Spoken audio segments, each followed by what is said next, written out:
Most people think that their videos are not taking off because of the camera that they are using. I would argue more times it is about the audio, and even more than that, it is about the decisions behind the audio.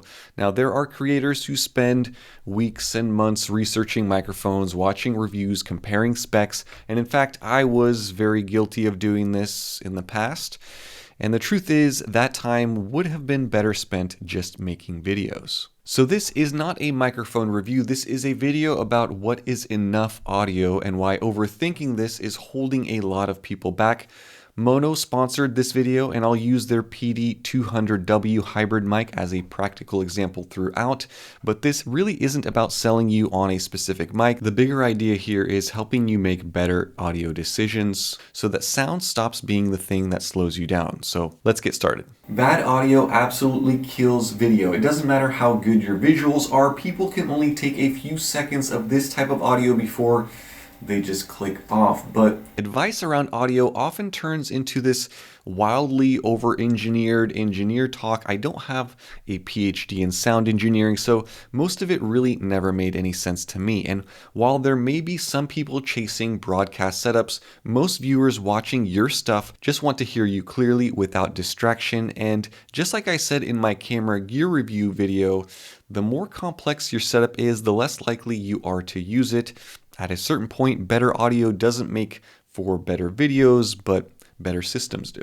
What matters? In practice, in the real world, good audio can be narrowed down to three things. Number one, a clear voice. Number two, low background noise. And number three, a simple to use, consistent setup. The clear voice part is very important. However, that doesn't mean there is a one-size-fits-all solution for everyone. Depending on what your voice sounds like, you may find that you like the way that certain microphones sound over others. And shockingly, sometimes it is the cheaper mic that sounds better. I've experienced that firsthand on multiple occasions. In terms of background noise, there are three factors at play when you think about this. First is legitimate noise of, let's say, your neighbor mowing his lawn, the kids screaming in the background. Second is the echo or the hollow sound signature that your voice gives off in your room. And last is the microphone's own self noise. Most often I see people attack the last one with expensive gear, thinking I'll just buy a mic with a low noise floor and I'll be good.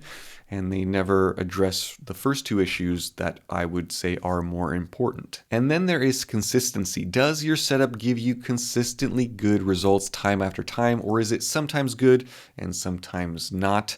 And all of that is what I mean when I say enough audio. It's not about having some perfect studio setup where your audio is just flawless, but it is about having a good setup that works every time without much thought. How do you do it? So there are a bunch of ways to accomplish the goal of clear sound, and over the last 10 years of making YouTube videos, you've probably seen them change on multiple occasions. I've changed my studio mic setup several times, and the current one that I have is not my favorite. In fact, my favorite was a cardioid mic that I had set up just like this. When I look back at my old videos, those are the ones that sound the best. But naturally, people in the comments kept complaining that it took up too much space in my frame, and I gave into the peer pressure and I got a hypercardioid condenser mic, which sounds more like a poor health diagnosis than a piece of gear, but now that's what I use for my YouTube video. Anyway, let's demonstrate what this looks like with the Maono PD200W.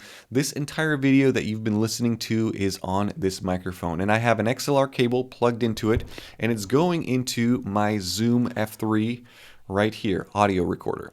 So I talk about the Zoom F3 a lot because it is insanely good. It's small, it's easy to use, and most importantly, it has 32-bit float, which means no matter how loud or how quiet you get, your audio will always be recoverable in post. In practical terms, since purchasing this recorder, I've never had to re-record a video due to audio problems, and that alone, at least to me, makes it worth it.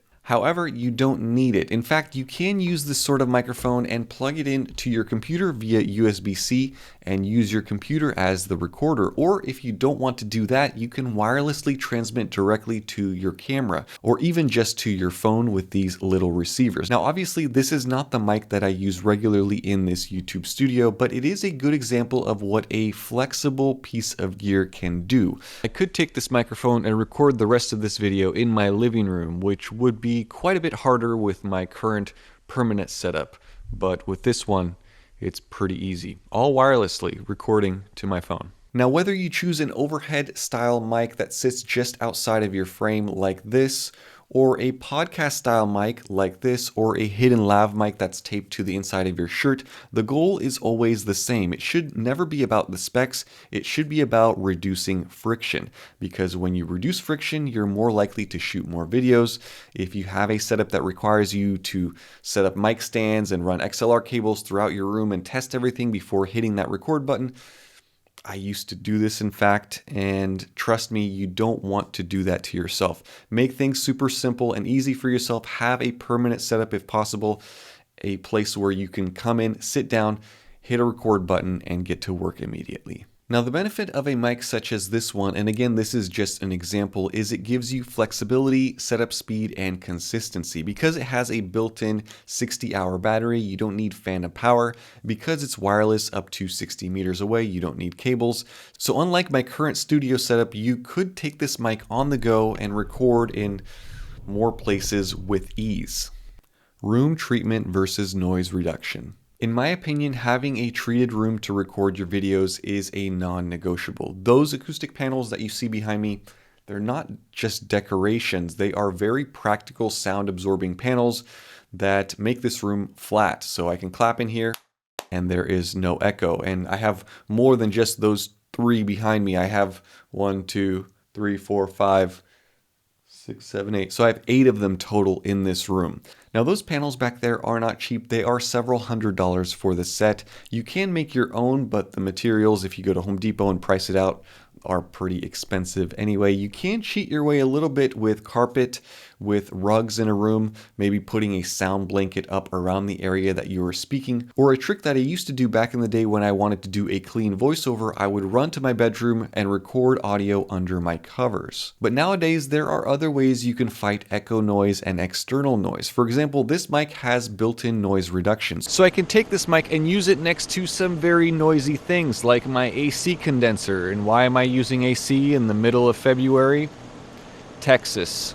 Anyway, with this microphone you have 3 levels of noise cancellation. This is no noise cancellation. This is now slight noise reduction, which should make my voice a little bit easier to hear. This is now moderate noise reduction. And finally, we have aggressive noise reduction. So you should not be able to hear that back there, nor the wind noise, hopefully. I can clearly demonstrate how loud background noise can become less loud and less distracting just by increasing the noise reduction setting. Most people don't have treated rooms, so for those people, what they need is a mic that behaves well in normal settings. Now, the end result with noise reduction isn't perfect audio, but it is clear enough that when you post a video, the audio stops being the thing that people complain about the most, at least in the comments section. The workflow. So let's talk about the workflow. With an external recorder, you are recording an audio track on a micro SD card, which you do have to sync to your videos when you are editing. Now, it's not a big deal. Most programs nowadays have a one-click option and it syncs up your audio perfectly each and every time. But if you really want to simplify things further, you can record directly to your camera. Most cameras have a 3.5mm jack for a mic. So you can use, for example, this Maono mic along with the wireless receiver and record your audio with low latency sync onto your video file. You can even go as far as doing independent dual channel split recording. So you can record your voice on the left channel, for example, and adjust your gain and EQ, or even connect 2 of these together for a 2-person podcast and record on independent left and right channels. All of that gives you some nice flexibility in post. Oftentimes, these sorts of conversations go down the route of preamps and which cameras have good ones and which ones have bad ones. A lot of newer cameras these days have very solid audio recording specs, even 32-bit flow internally on some new models. I think it is worth doing some trial and error if you are using an older camera. You might see a bigger return with an external recorder than you would if you, say, had the newest Nikon with internal 32-bit flow. Audio quality. Now, the ultimate test for any mic setup that you create is to run some comparisons. I've said this before, it may surprise you which mic that you end up liking, and you may not agree with other reviewers. The sound that microphones capture is very subjective, It's the same reason why there are 10,000 different types of hi-fi headphones out there. We all hear sound a little bit differently, and everyone's voice is a little different as well. So the goal is to find a mic that is easy to use and makes your voice sound good. I would say beyond this mic, the placement is also very important. The cleanest audio comes from having the microphone being as close to the source of the sound as possible. With these podcaster style microphones, it's pretty easy because they're on the table, they're right in front of your mouth. But with just out of frame microphones, that becomes more of an issue because pickup patterns are important and the placement of that microphone is much more important. Also, you have to watch for the plosives, which are P sounds and Bs. Those are harsh sounds for the mic to pick up, and that's why you'll see a lot of people, including myself back in the day, I'd use a pop filter for these types of microphones just to avoid having that disrupt my recording. But as I've been switching back and forth during this segment, let me know down in the comment section which mic setup sounds better to your ears, because I am curious. So the conclusion of this video is not too different from the photo gear video. The biggest problem that people make with their audio isn't buying the right or the wrong thing. It's blowing up the problem into overanalysis, paralysis, this big thing that it really should not be. What you need is enough audio where it's good, it's easy, it's consistent, and that allows you to focus on ideas and making videos instead of trying to figure out your audio problems.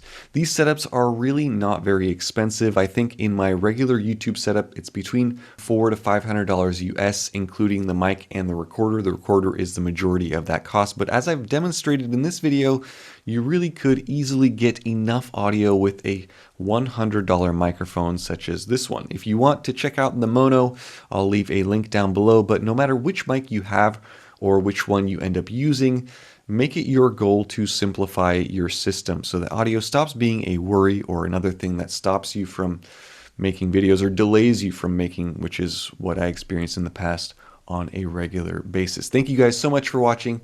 Stay tuned for more. Have a nice day. Bye-bye.